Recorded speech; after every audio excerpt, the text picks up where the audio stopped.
as men, the doing is hard to break. Yes. Your partner will reach up to participate, and you have to smack their hand. When she's taking from me, she'll just like, I'll reach up, I'll be like, and it just smacks my hand down, and I'm like, oh yeah, right, I'm the fuck toy right now. Yeah. And loving it. Yeah, and loving it. And then when you can really drop into that space, I honestly have never felt anything more nourishing sexually than being in a totally non-doing, pleasurable state. If you're happy with the same old ways of dating, If you enjoy sucking at communication, and you have no desire to improve your romantic life, then our podcast might not be for you. but if you want some out-of-the-box ideas to deepen your current relationships, broaden your sexual horizons, develop a better understanding of yourself, or learn more about non-monogamy, Then you've come to the right place. I'm Jase, I'm Emily. and I'm Dedeker. and this is the Multiamory podcast.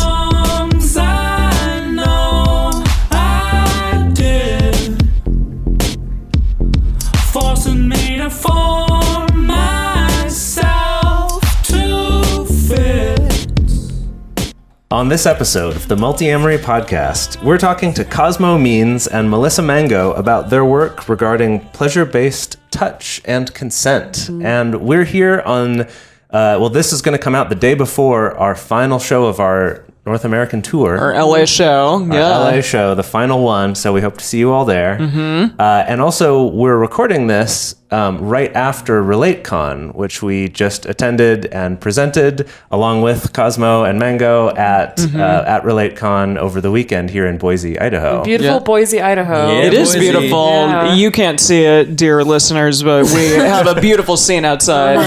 It's lovely. So let's just get right into it. Yeah. We attended a workshop that Cosmo and Mango did that was connected to the company Happy Touch. Is that correct? Yeah, absolutely. Yeah. So A snippet. Yeah. That was just the tiniest little appetizer. yeah, and we all got to participate in it, and it was fantastic. And we've been talking about it for like a day since then. Then. Yeah. Yeah. No, for sure. Yeah. So it just kind of to start the scene, can you tell us a little about yourselves and what you do, why you were here, etc.? And you're about to actually do a couple classes after RelateCon as well. So kind of dive into that a little Cosmo, bit. you want to go first? Yeah, absolutely. Awesome. I came down from Canada, and I'm a somatic sex educator in Canada.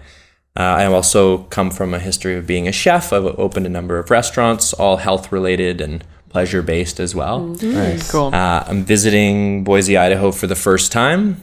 Came by invite from beautiful Melissa Mango, and we've collaborated. So we did 2 workshops together at RelateCon. One was based on relating games that Mango's been practicing and doing in workshops for quite some time. Couple years, yeah.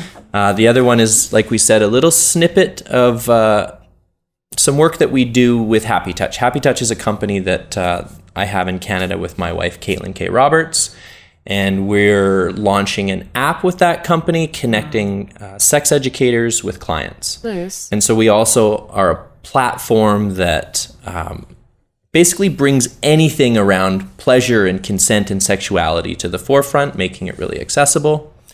And yeah, we're here. We're loving it. We're having fun. We're about to do a 2-day workshop, a full intensive. Oh, wow. Kind of a 2-day version of the snippet we did at RelateCon. I see. Yeah. A lot more And just elements. like, to go into it a little bit further, to give people more opportunities to explore and more time for processing. As you see, you've been talking about it for the last day. Yeah. We've been doing There's a lot of that processing. comes out Yeah. with very simple stuff that we're working on. Yeah, and that was only that- like an hour and a half Yeah. that we got to Yeah. spend with you. So Yeah, so that's a little snippet of me. If there's anything I missed, let me know. But Mango, sure we'll maybe. get to it. Yeah. Yeah. I'm Melissa Mango. I am starting to get my voice back.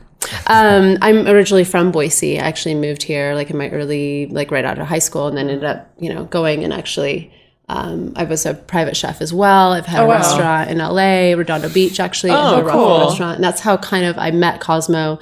We worked as a team in that whole pleasure-based raw food scene. Yeah. And and big that's into a huge story. But cool. That's a fun story. That's a really fun story not for too, today. but not today. Yeah. So out of chefing and the raw food scene, I became a clinical hypnotherapist because I was really helping people shift patterns in their life around diet and exercise and, how they want to take care of their bodies and stuff. And that turned into something different. Clients started visiting me around issues with their sexuality, hang-ups. I don't know if it's just something I kind of draw in or people feel really comfortable with me. But when I started helping people really explore their sensuality and open up and shift things on that level, I thought, wow, this is way more exciting to talk about than kale and the protein content. Yeah. And Well, that is pretty exciting stuff. that is really exciting. Let's do it justice. Yeah, it's really exciting, but something else was inside of me of like, wow, this is something I actually want to study beyond my own training for myself or exploration. So then I went to San Francisco Sex Information School and got some basic things because I didn't know how I was going to use the education or where I was going to go. Was I going to become a sex therapist? I didn't really know. So I started there and then realized, combining the sex education, which was pretty basic, and then combining the hypnosis, there was another element I was exploring and just seeing naturally, and that's where the somatic sex education came in. So that's like a body-based, erotic, pleasure-based practice. Wow. And then Cosmo and I were kind of met up at another point, reconvened again, and thought, wow, let's continue, Yeah, we did the intimacy training program, which is like a week-long mini version, kind of like the snippet we did at RelateCon. This was a mini version of intimacy training that we did with a mentor of ours, Kath and Jase. And we just both went, whoa, this is our work. This is what we're supposed to be doing. And just collectively and individually decided to dive deeper and take the full somatic sex educator training program, which is hosted in Canada, and then the American version is sexological bodywork training, which is based in San Francisco. And I really wanted to study with Cosmo and Kaffin specifically, and so I ended up going to Canada for that training. But so I have a private practice in Nevada City, California, and I also travel a bit, RelateCon, and go to different places and bring, what I do to little communities. I also do Sensuous Society, which is a kind of a community that I started of people that want to explore their sensuality. So we get together and have like events. We learn things like how to do rope, how to make it safe and exciting. Oh, wow. We explore all kinds of things, really. How to take care of your cycle and really make the choice if you want to become a parent, for example.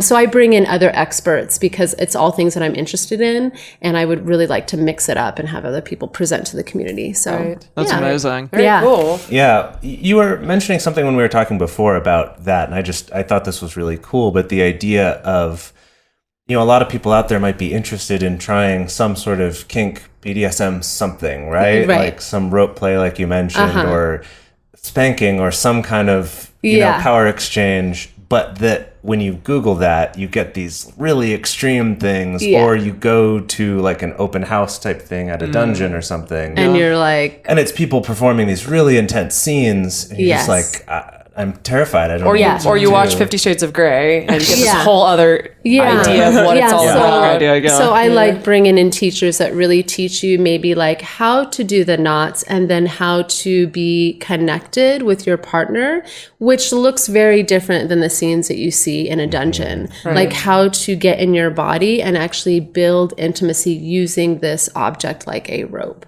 or like a switch or a flogger or something like that. So that way you can choose the experience you want to have. You can have something very light and sensual and just play with like that, or you can make it really extreme. But the point is to have the full buffet to pick from. And it's starting out small by offering people an opportunity to explore these things. This is all fairly new territory for me as well, and which is why I like the accessibility, because I had images of what I thought kink and BDSM and rope play was about prior. And then when I was exposed to it, I was like, wow, this is a completely different thing. There's tons of intimacy, tons of connection, tons of opportunity to slow down and feel into your body, which is a lot of what we practice personally and teach about.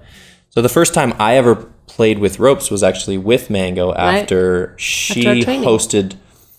after our training, and you hosted something with Max from Seattle. Right. So I had a specialist, come in and teach, and then I was really excited to show. And she brought these ropes and this stuff, and she's like, "Here, let me show you." And she And it was nothing like elaborate. No, it was but all like- decorative. yeah. It was like, and then I just fell in love. I was like, wow, like those ropes look really beautiful on your body. Yeah. And it was very decorative. And interestingly enough, I just was very excited about that. I shared that. And it showed me the stigma around that, because what I got back was people unfriending me on Facebook, saying you shouldn't be posting that kind of stuff. And this was just a picture of Mango's back with rope on decorative rope on it. Right. So I found that very interesting, and I had to then again reflect on how I present in social media in regards to various things, just to be aware of the stigmas that are attached to some of this stuff, and start to slowly, hopefully, break down, and that's where the accessibility piece comes in as well. Yeah, I know for myself that for so long when I was younger, when I was trying to figure out what am I into, what kind of sexual being am I, what kind of kinks do I have, that I definitely had this perception with kink or any kind of BDSM or bondage or anything. And I think this was probably very much led by mainstream pornography. My perception was like, it has to be extreme. Right. Like if you're going to enjoy this, you have to enjoy a lot of pain, a lot of intense sensation, Right. a lot of extreme subjugation. And like, that's what it is to enjoy this. Right. And so for a number of years in my early 20s, I was like, okay, I guess I'll try to do it and like kind of try to find the parts that I like and kind of endure the rest, you know, without realizing that something that the both of you mentioned in your workshop, that the idea of there being a palette of sensation Right. within any The kind of pleasure touch. palette. Exactly. Whether it is, you know, rope play or bondage or not, just any kind of sensual touch, that there's this huge spectrum that, again, I think that a lot of people don't realize, and that it's okay to find this more nuanced, more complex experience and sensation within these experiences. Right. Yeah, And beautiful. people have a choice to really decide where they want to take the sensation, what really Right. works for them. Yeah. Right. That's beautiful. I really quickly want to take a little bit of a sidestep because I want to talk about the name of your company, Happy Touch. Because I'll be honest, when I first read, you know, the name of your workshop was Happy Touching, like exploring, taking for your pleasure, something like that.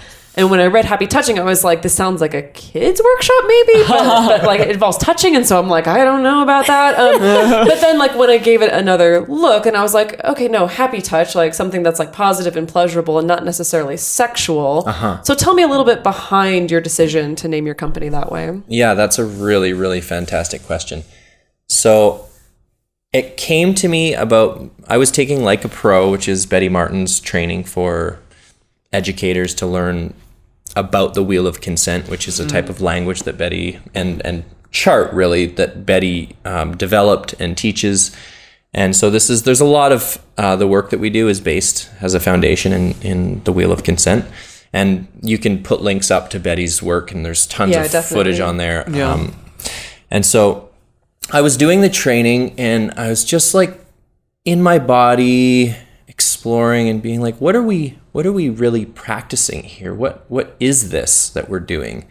And even though we're exploring sexuality, the reality is that sexuality is a gateway to having more life force and thriving in the rest of your life.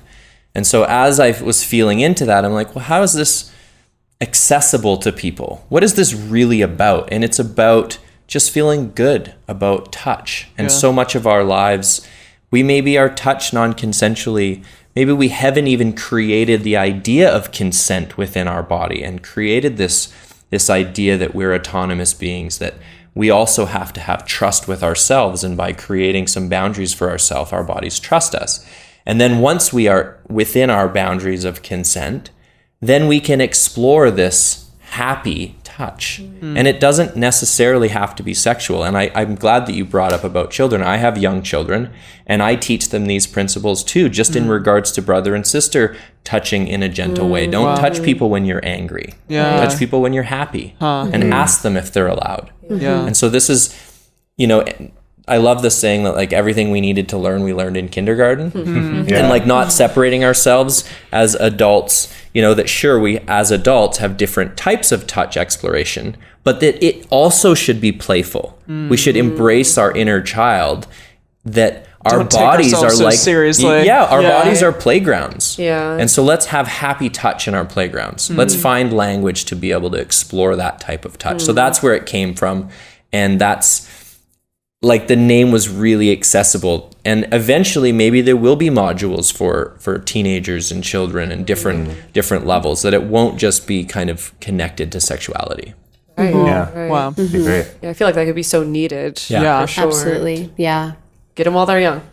Yeah, we got to start with breaking the stigma with Exactly. adults Yeah. Yes. before we could ever approach, obviously Exactly. adults then have the opportunity to take that and teach their own children. Yeah. And then eventually, potentially, there'll be that opening to bring that into schools, or, Yeah. there's a lot of opportunity there. Yeah, Yeah. definitely. And there there's was- a lot around like consent. You and I were talking about that this morning, is that it's not just about accessing and finding a yes.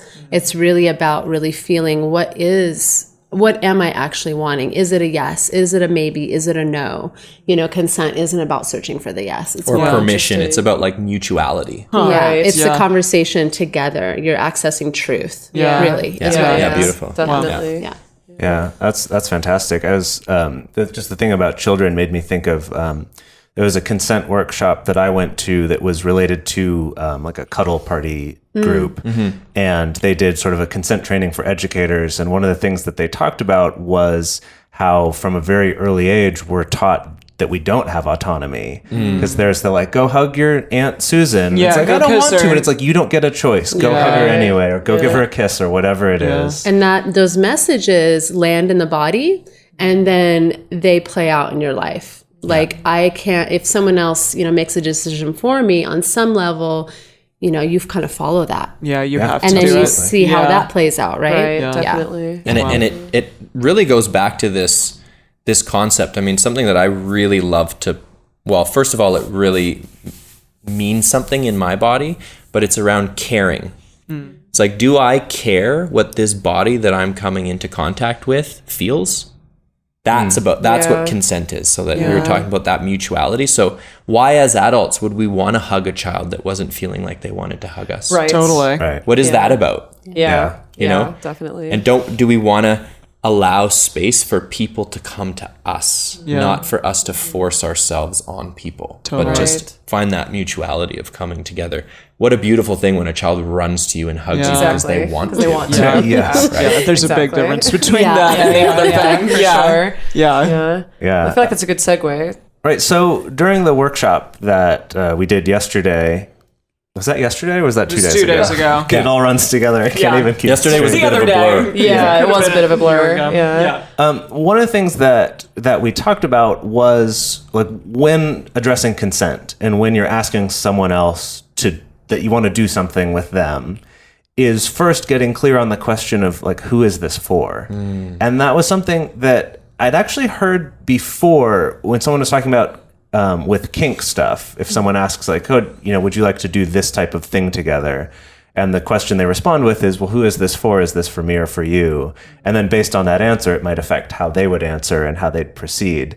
And I was just sort of like, that makes sense, I guess, but it's a little bit confusing and seems very, I don't know, inorganic or something. But then during your workshop, you presented it in a way that to me at least felt much more conversational, much more organic, and just kind of working that understanding into the way you're talking about stuff. I was wondering if you could kind of give us like that sort of quick rundown on sort of the may I versus would you like?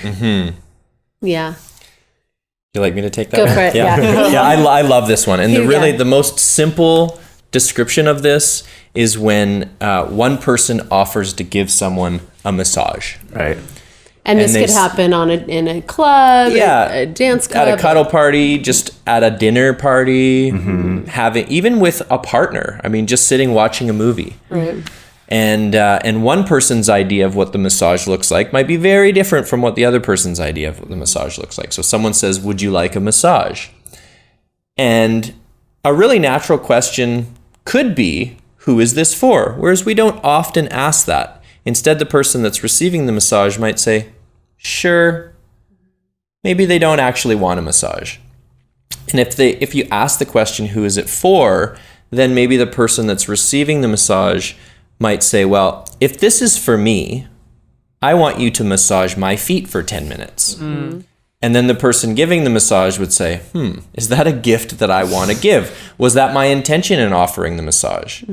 So if the person that's offering the massage actually wants to touch your body for their pleasure, then the question should be, may I give you a massage for my pleasure? In that case, you are then giving them a gift. You're giving them the gift of your body for them to touch however they want, within reason, within your boundaries.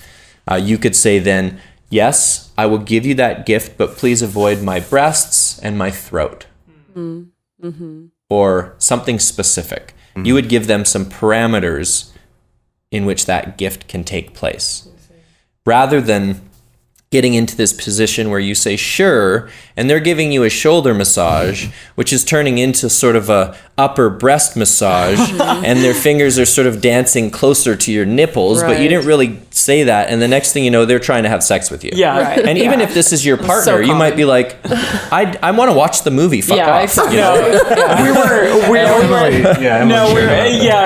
When this was happening in the workshop, when you were discussing this, I was like, yeah, this happens so often to me, and then all of a sudden there's a dick in my ass. Yeah. So I was like, would you like a massage? And then there's a dick in my ass. Yeah, and that's where when we really get down to it, we talk about like that yes, without clarifying whose it's for. There's murkiness. Yeah, definitely. Around even within trusting your own body, because you said yes, and then you're like, I don't want the dick in my ass right now, but somehow I ended up here. Yeah, and then you get into a place of like potentially even with partners being in a victim-victimizer position that is really muddy and can create a lot of stuff that just by asking those simple questions with maybe doesn't seem organic at first, maybe it's a little clunky in language at first, but it's way clunkier to then feel like you've somehow either victimized yourself or been victimized by a partner, new friend, lover, or whatever. So that little bit of clunkiness in the beginning to clarify who it's for can create so much fun too, because like when you give yourself as a gift to someone and you know that you're giving your body as a gift to them for their pleasure, what I've found is that all of a sudden there's this beautiful purpose, this effortless purpose that, just being is enough. Yeah, just being so is profound. giving a gift of pleasure to someone. Yeah. But unless you've clarified that, you may not even in your own body really understand what you're doing. Yeah. Well, I feel that leads into something that I want to talk about, which is that specifically this workshop that you facilitated was specifically about the act of taking for your own pleasure. And even that phrase, I think, can be so activating to so many people, the idea of like taking something from someone else. That's why I chose it. Yeah, it's provocative for sure. And I think, again, like in the massage example, the idea of, are you giving me a gift of like, you truly want to massage my shoulders and get rid of my tension and make me feel good, or do you want to feel my body? And I think it's really interesting, something that I think I uncovered in the workshop is that that's not necessarily a bad thing as long as it's communicated about. That again, if a partner is at least clear with me, I want to give you may I give you a massage because like I love your body and I really want to touch it and feel it and it's really arousing to me. And then again, giving me the opportunity to be like, can I give that gift right now? Like, can I let you take right now or not? And if I can, then it's like, yeah, that's great. And again, like it doesn't create that sense of like, oh, this person kind of tried to take advantage of me in this situation. So I know that you've talked about the fact, you've referenced it's Betty Martin, right? In the Wheel of Consent, and that taking is part of the Wheel of Consent. Do you mind just giving a really quick and dirty sense of how taking fits into like the other ecosystem of this particular modality? Yeah, so we have, I'm a really visual person, so that always helps. You have your chart with you here. So we've got the Wheel of Consent, and there's 4 quadrants, just like a pie. There's 4 slices, right? And there's serve, take, allow, and accept. And then in service, that's always going to benefit others, okay? And you're always going to be saying, yes, I will. This is what I'm giving the gift, right? Okay. When you're saying yes, I will. Yes, I will. If you can give it. If you can give it, yes. And then if you're in the taking quadrant, the action is for yourself. So oftentimes we'll be taking, but really we're trying to serve. Does that make sense? Yeah. And you're always going to say, may I? Because you're asking for permission. You're asking for access. in allowing. Did you have something? Yeah, Cosmo? just to clarify that the muddiness sometimes in when you're giving an action. So the action when you're in service is going to someone that's accepting that service. When you're taking, it's going to someone that's allowing you to take. So the action is going in one way. With service, you're giving the gift to the person that's accepting, and with taking, actually, the gift is going from the allower to you. So the murkiness comes in when people go towards an action with the guise, let's say, of service when they're actually taking. Yeah. Right. Like the massage example that Exactly. turns into Exactly. So they actually say, just feeling your body. I'm Yeah. presenting this option as though it's a service to you. Right, and then it's like, But it's not a service. I'm taking from you for my pleasure. Yeah. Right. That's where it Happens. gets muddy and you get outside of consent. The example that comes to my mind to think of something that's maybe more directly sexual than a massage is I think about, if a partner asks me, may I go down on you, for instance. And I've definitely gotten some murkiness there where it's like sometimes I've had a partner approach me and it truly is like service. Like, I want to pleasure you. I want to give you an orgasm or 10 or whatever, And then Lovely. sometimes where it has been like, I want to go down on you, but I want that to be the warm up to me fucking you or whatever. Which again, maybe I'm feeling like, yeah, that's great. Or maybe I'm not. But I don't know. Have you ever experienced that where? Sure. Yeah. I mean, it's difficult to say no sometimes, and we got into that obviously too. But when it is under this, like, well, I'm about to do you a service, I'm about to go down on you, which feels good, right?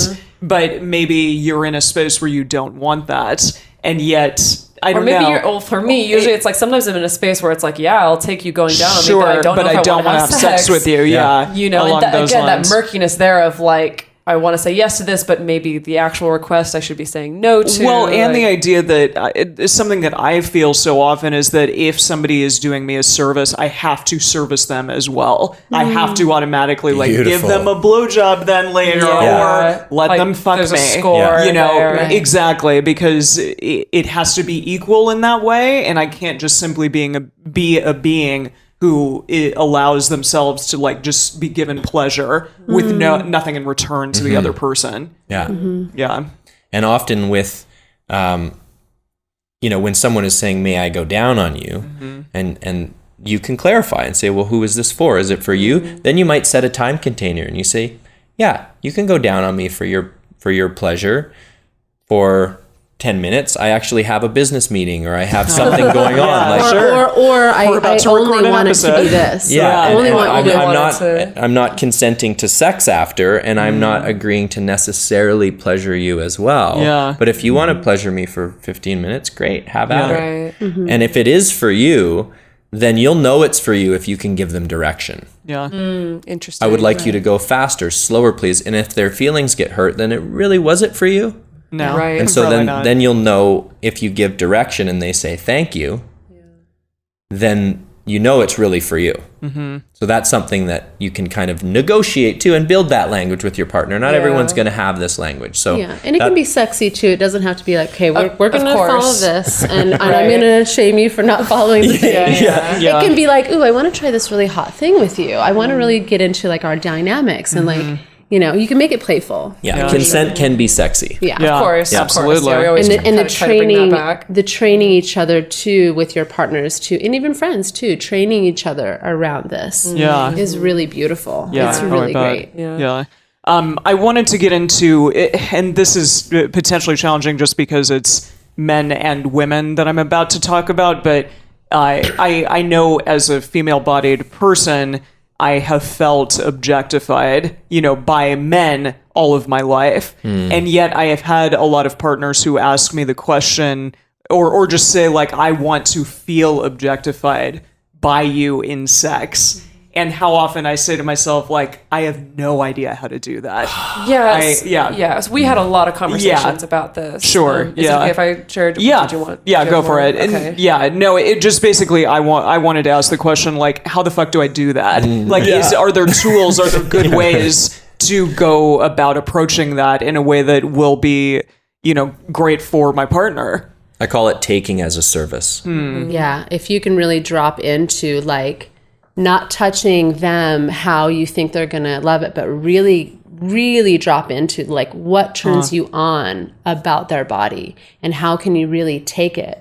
And it's hot when they know that they can give you the gift of that. Yeah. You know, and vice versa. Once you really get into taking, then you can be objectified and actually feels good. Sure. Because you are going, it's like take pleasure in my body and my pussy and my ass, you know, whatever the thing is, right? Yeah. I just is think, that, did you want to add to that? Yeah, I mean, like, it's such a beautiful thing because it is so very common to hear that from women. That is like, I've been objectified my whole life and it doesn't feel good. And the reason it doesn't feel good is because you didn't agree to it. Sure. Yeah, Jase. And when you do agree to it, it feels fucking amazing. And also, you know, you may have partners, men or women, that yearn for that. They yearn to feel taken from and sexy and desired. And so when your body is being used as a tool for someone else's desire, that's a beautiful thing. It's like one of the most nourishing and healing things as a man to feel taken from in that way. Yeah. and there's something also that in your nervous system that can become healed and nourished, like on a deep level. So if you have had things in the past that have been felt really wrong, there's a way to bring it back in to actually feel really good about it. Yeah, and there's a lot of deep healing there. Yeah. It's funny you mentioned that because I had an experience kind of on the opposite side from what Emily was talking about at the workshop where we were doing the exercise where you would partner up and ask to do something to the other person for your own pleasure, like we're talking about. And May I do this to you for my pleasure? Yeah. Right. And, you know, my partner asked, she's like, could I sit behind you and just kind of like touch or squeeze like your shoulders and like your muscles or your arms or your chest or whatever? And, you know, it's like, sure, yeah. And I had this weird thing of at first feeling like, oh, I'm getting a massage or something, right? And then being like, wait, no, this is for her. And I just had this, like, this doesn't compute. Like, I'm just sitting here and she's getting something out of it. Like, as a man, I feel like for the most part, my body has been valued for what it can do and not just what it is. Wow. And that was this...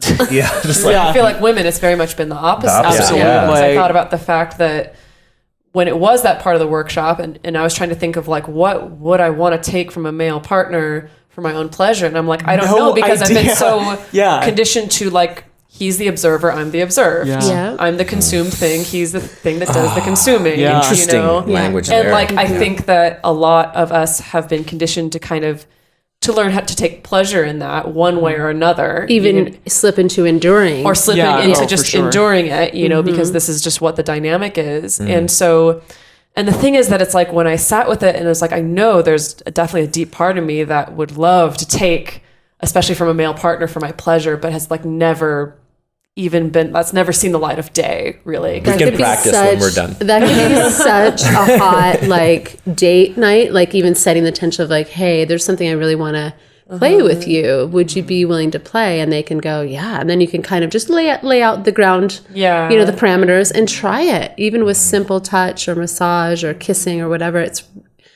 And you have to remind your partner too, like as men, the doing is hard to break. Yes. Your partner will reach up to participate and you have to smack their hand. When she's taking from me, she'll just like, I'll reach up, I'll be like, oh, and it just smacks my hand down and I'm like, oh yeah, right, I'm the fuck toy right now. And like, loving it. And loving it. And then when you can really drop into that space, I honestly have never felt anything more nourishing sexually than being in a totally non-doing, pleasurable state. And actually it took a long, like quite not a long time, but a fair amount of time to rewire my arousal. Absolutely. Because laying on my back, I couldn't even really access an erection or arousal for a bit in there. And I just had to really drop in and relax. And so that's something that often, like I will present to male clients when they're having issues with erection, where sometimes you don't want to be doing, your body's not in a space of doing. And actually blood flow to your penis or your cock or whatever is about relaxation. So if you can get out of your mind and into your body and relax, and all of a sudden there's this access to arousal that's a different one than we're used to. Yeah. Than we're used to consuming. I like that you use that, like the consumed and the consumer. Yeah. That we're not always in that space. So Yeah. there's like a real gentleness and tenderness that comes from dropping into that relaxing space. Yeah. Right, definitely. Amazing. As we've mentioned, all three of us had these really interesting, profound, different experiences as a result of the workshop. And one of the exercises that you did was an exercise of kind of helped people to figure out what yes and no feels like in the body. And so, we partnered up, Emily and I partnered up, and we had to ask each other these different questions of like, may I do this or will you do this? But the answer from the other person had to be a no every single time. And then we also, switched to where the answer had to be a yes, but you didn't do the action. You just had to answer yes to the question. And that was so interesting to me because for me, her asking me a bunch of questions of things that would have been a yes answer, things that I would have liked to have done, but have to say no. I think, again, for me as a woman, I don't have a lot of that experience of saying no when it is a yes. It's more of like saying yes or giving an implicit yes when it's really a no inside my body. And so that was like a really, really fascinating, brand new experience for me of saying no when it is a yes. And I know that there were some men in the workshop having the new experience of saying yes when it is a deep, disgusted no Yeah, inside a lot the of body. men seem very disgusted at And it times. seems my impression of like they never had that experience before. Yeah. Is that something that people uncover frequently in your workshops? Yeah, absolutely. I mean, just getting in touch with the different answers and how they feel in the body, because sometimes we don't really even notice that. And so it's something happens in people like, wow, I said something and that wasn't true inside. Like, how do I get these two things to match, which is the big aha. What about you, Cosmo? Yeah, I mean, two things. One, I was so curious to ask the men specifically what was causing that reaction, but I wanted to respect their individual space between them. Yeah. I I definitely tried to push my partner because I was paired with a male partner for that. And I definitely was like, I'm going to push him on the things that I'll ask to do that I know that he has to say yes to. Not that we're going to do it, but just so he could have that experience. Yeah. Nice. And he was one of the men who made that comment of like, wow, that felt disgusting in my body. Right. Yeah. And that exercise is specifically for that. It's about imprinting the recognition of what something feels like that's opposite to what you're saying. And then being able to take that out into your everyday life. And not specifically, again, I like to keep saying that we work within the realm of sexuality, but these tools are about accessing this to better your life in general, not just your sex life. Yeah. Like someone wants to borrow your car, sure. And when inside you're like, fuck, like And then you feel that. we really want it to match. It's really beautiful when you're really in integrity and someone can receive your yes, they can also receive your no and your maybe. Like that. This is the whole culture that we're, Trying to Maybe even Growing, celebrate it. celebrating all the answers, for One of the women in the workshop said, wow, I just realized that I thought that was a baseline of how I was supposed to feel. I just thought that's how I felt. Yeah. And then she said, oh, I don't have to feel that way. I don't just have to say yes. Like when she had the opportunity to say no, she said that there was a resolution. There was something that shifted in her body that felt at ease, that felt different. And that's like, wow, like that.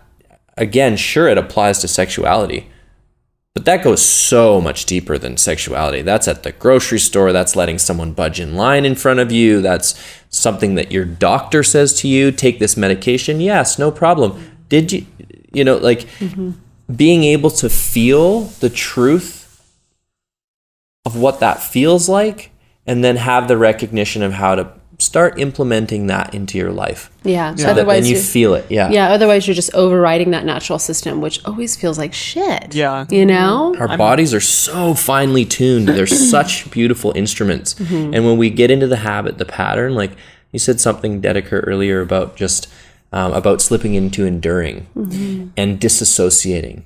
And so that we have these, maybe you have the opportunity with a lover where it's a beautiful experience, but you're so used to slipping there that you're not even really fully present with it. And so it's about being present with life by not putting our bodies into a constant state of trauma or distrust with our choices. Yeah. And just constantly saying yes all the time because I'm so bad at saying no.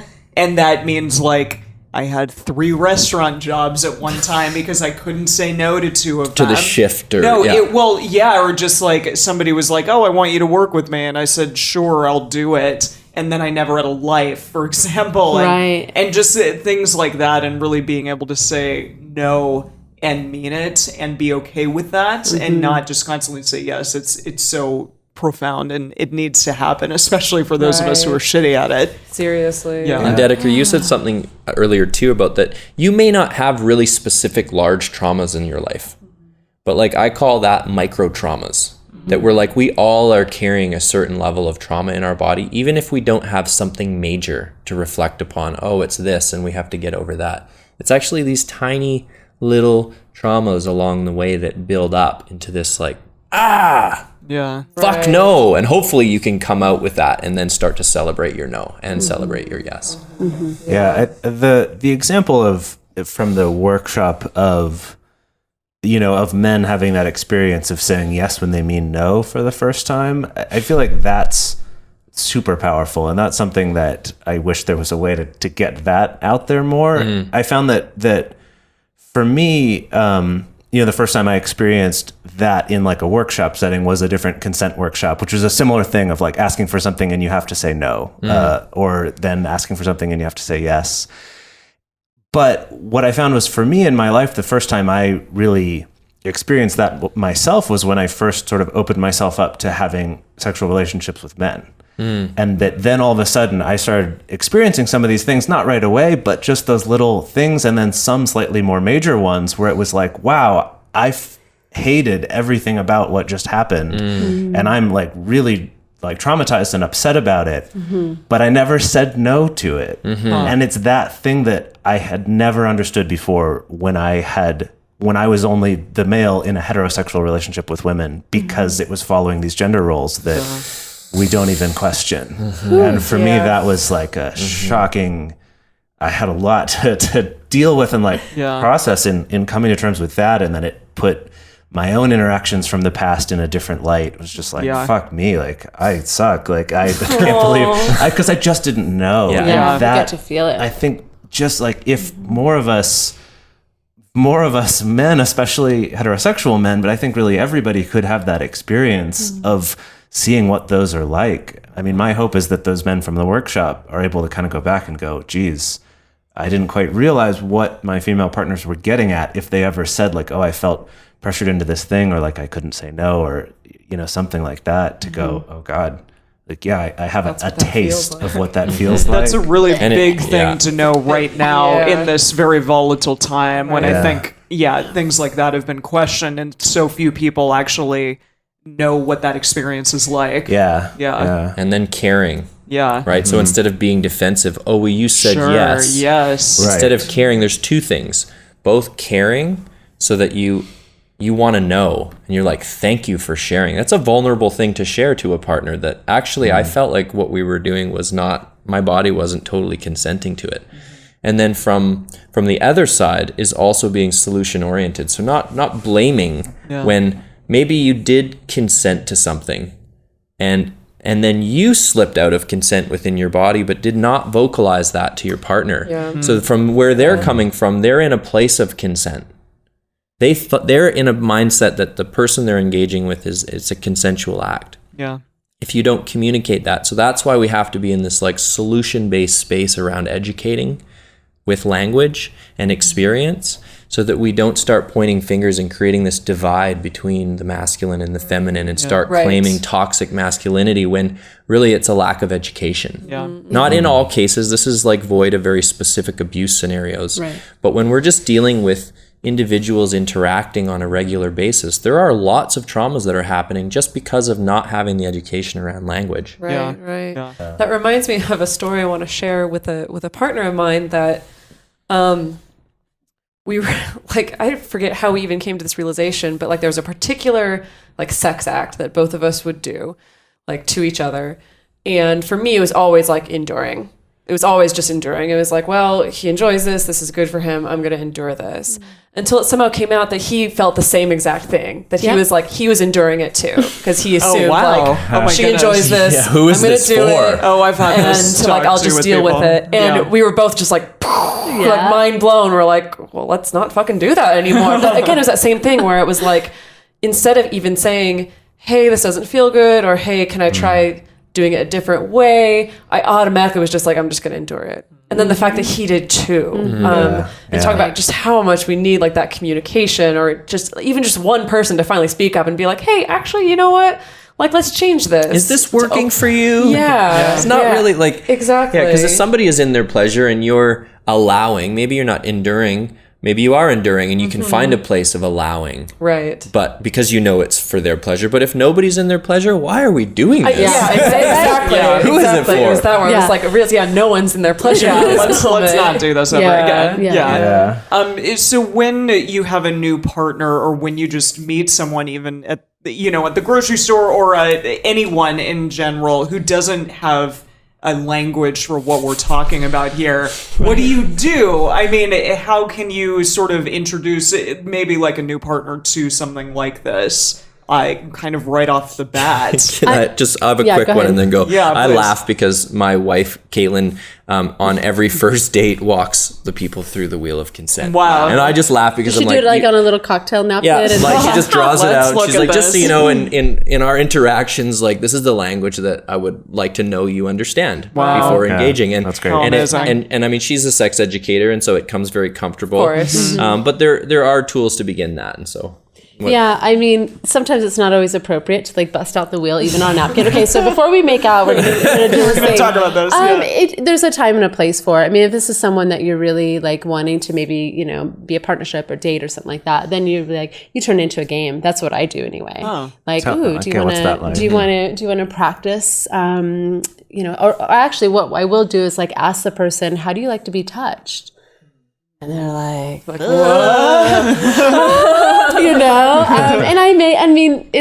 it's pretty public, like what I do. So there's curiosity around, what do you teach? What are your workshops like? And so it could be like a conversation at dinner around the concepts of the wheel of consent, just to get to know each other. And then that could turn into like, do you want to see how this plays out in a sexy game or something like that? Nice. And you're going to find, once you like learn the concepts of the wheel of consent, you're going to find ways how it goes through your body and how it comes out in your interactions. Like if I'm at a play party, for example, I will just use certain languaging, but I'm not going to turn it into like an educational thing, because it's not really the time or the place for that, because you're in a loud place, there's bodies everywhere.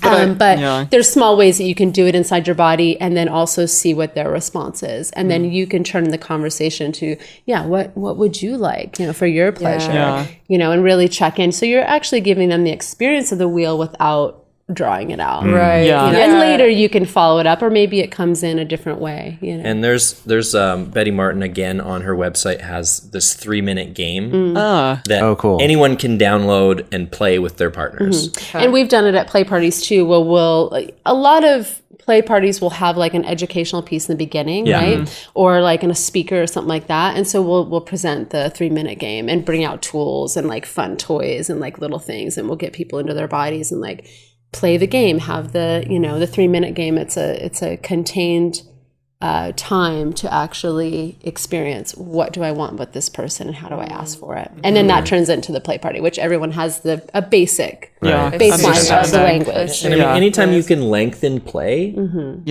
that's fun. Like if you're like, I mean, even with a new partner, without the whole explanation, if you just say, I really like this, I like to be asked where you touch me and how you want to touch me. And then all of a sudden it's like, whoa, like, there's this charge like, right? I would like to touch your shoulder. Could I kiss your neck? And it becomes this really fun, super charged, and actually really, really sexy engagement. Right. Super hot. That really stretches out the pleasure too, right? Why, like, sometimes we rush in and, and that's where before everyone's genitals are ready and before your bodies are integrated. And so it gives an opportunity for energies to align before moving into these more intense expressions of pleasure.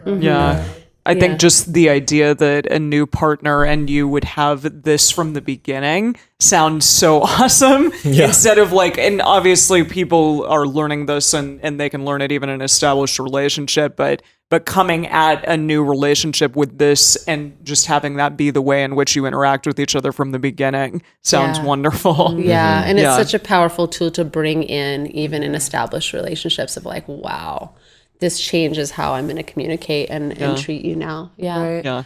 I just wanted to, because I think that, like you mentioned, that you don't have to bust out the cocktail napkin, that you can change your language and how you actively ask someone how they like to be touched, or ask them, do you want this faster, slower? Is this pressure still working for you, or do you want it lighter, whatever?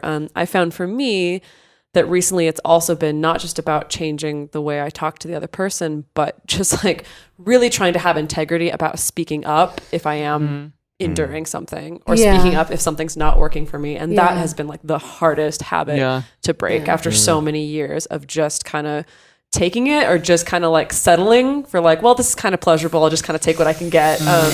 And that's really hard to do. I've never regretted it anytime that I have, anytime that I have actually spoken up and said like, oh, actually, could you do this? Could you touch me this way? Can you try this angle? That of course it feels better, and then it's so much better, but it's still so hard to break that ingrained habit after so many years of doing it. I loved in the workshop when we were doing that, when it was the other way, where it's I'm doing something to you for you, that you said, to be giving direction throughout, of like, oh, could you do that a little bit harder, a little softer? Could you move onto my shoulder, or whatever it was, like if it was a massage or something, was that the person receiving that should just say thank you. Rather than taking it personally about you when they're just telling you what their body likes. But I find that I feel like I've gotten comments from both of you that you've had partners, especially male partners, who you'll say, oh, can you do that a little bit differently? And they kind of seem miffed about it, or just don't take the note, or say sorry. It's either saying sorry, or it's like taking it personally, or the one that really baffles me is like, they just don't take the note, where I can say 3 times in the space of 5 minutes, can you go a little slower? Have you tried saying like, I would really like it if you would slow down? You can turn it into dirty talk too. So it's not like, I'm going to give these instructions, because it can also like interrupt the intimacy. So that changes maybe the there's a dynamic. different way that you could say it. Yeah, that's true. I could definitely try that. Wow, that's interesting. I feel like I've done something like that sometimes, again, to kind of soften it, so they don't feel like I'm saying you're doing it badly. Or you're bad at this. Get your inner coach out. That's interesting. That's really interesting. Yeah, I was just I also wanted to mention that I love the idea of like drawing this on the cocktail napkin and having the explanation, because we've actually talked before about doing the same sort of thing with talking about sexual health and STIs, is to talk about it just as a conversation piece during a first date, for example. Absolutely. Of just, oh, you know what? I was just listening. And we always love to give the excuse of, I was just listening to this podcast when they were talking about STIs, and like, oh, I just had my checkup a couple months ago, and these were my results, and I learned these cool things from the podcast. Of just, so it's not like I'm asking about your status because I want to have sex with you. It's like before we're even there, because that's, people are always like, well, I don't want to kill the mood there, or I don't want to ask about it early, because then they're like, whoa, why are you asking about this? We're not there yet. Is to just bring it up conversationally. And I feel like this could be sort of the exact same thing of just in that sort of getting to know you conversation. It's like, have that in your repertoire of like, this is a thing I bring up on first dates to talk about. This is a cool thing I learned about. I found this really fascinating. This is a thing I'm really interested in. Absolutely. And then you're also promoting good practice. Totally. Right? Whether you're going to date this person or not. Right. And they're just like, oh, they learn about Betty Martin's Wheel of Consent, which is going to affect every other relationship in their life. Right. They're learning about, that you can go get tested regularly and how that impacts, relating to partners. But and I think that in part of having that conversation it gives you a chance early on before you're in a potentially more compromising situation to see how they react to those conversations. Yeah, that's a big one. Like Yeah. if I meet someone and I can just tell by their body language that they can't really access their yes and no and maybe, you know, I would just treat it differently, you know, and maybe I wouldn't engage. I would make the choice how far I want to engage. Same with like STIs. Once you know the information, right, you can make an informed decision on how am I going to interact with this person now with this information. Yeah, but just even how they react. If they're like super uncomfortable. Or even for some people I know, like if they talk about STIs and someone uses terms like, oh, well, I'm clean. Right. That to them, it's an That's a big indication of one. like, you don't really know enough about this. Yeah, so absolutely. let's maybe not until we can either have that conversation or maybe just not, period. Right. Right. That, and I could see with this a similar thing where like, if they immediately go to a defensive place or like a legalistic place about it, you might be like, I don't think we're ready to go here. Yeah. Because you're not capable of having this conversation with me in a way that same feels respectful to me and all that. I very much felt that where I've just, you know, maybe met someone, said, let's have a date, and not necessarily bringing up specifics around STI testing or the wheel of consent, but just generally interacting with them and like a lack of eye contact or confidence in there. And I can already sense some type of lack of clarity or power imbalance. And it's just like, okay, well, maybe this relationship isn't going to move into this. They may be, you know, attractive and all of that, but are they able to meet you where you're at? Right. Not to say that it's better or worse, but just where you're energetically playing in. Yeah, definitely. Well, I feel like we could talk about these things forever, I know, right? but we only have an hour-long podcast. So can you please tell our listeners where they can find out more information about you and the work that you do? You can you can look up my website, which is sexlovesoul.com. And with all the new hoopla around wording on the internet, I might need to change that. So you can, so I'm Melissa Mango, and you can look up sexlovesoul.com, and you can also find out more about me through Happy Touch. And Cosmo, I'll let you drop the things on that. Yeah, so you can find us at happytouch.ca. Another project that I'm working on is called the Apollo Project, which is sensual retreats for men. And so that's the-apollo-project.com. Another interesting one, just that I touched on it a little bit, is there's a company I work for that does sensual retreats for women. This is all like intensive 5-6 day retreats where we get to go through all of this information in practice somewhere in a full immersion. Wow. And so that's a company called Back to the Body, and that's Cool. The founder, Pamela Madison, is a mentor and just a beautiful, inspired woman. Also, our training, we're somatic sex educators, so you can go to the SSEA website, which is somaticsexeducators.com or .ca. .com, I think. Yeah, so we'll look it up. We'll find it. so people can explore what we actually do, and if you're interested, eventually, probably in the next month or 2 months, we're going to have an app launched around helping people find access to practitioners so that they can explore these types of things in a very safe container. Yeah. And learn how to then go engage with partners in this way. Yeah. Fantastic. Excellent. Well, that was All great. right. Thank you so much for taking the time and letting us come into your lovely studio here Yes. to do this. If you, the listener, would like to have your question or comment played on our show, you can call our number at area code 678 MULTI05. Or you can leave us a voice message or an audio message on the Multiamory Facebook page. You can also email us at info@multiamory.com or send us a message on Twitter, Facebook, or Instagram. To support our show and join our private Facebook community, go to patreon.com/multiamory. Multiamory is created and produced by Emily Matlack, Dedeker Winston, and me, Jase Lindgren. Our episodes are edited by Mauricio. Our social media wizard is Will McMillan. Our theme song is Forms I Know I Did by Josh and Anand from the Fractal Cave EP. The full transcript of this episode is available on its page at multiamory.com.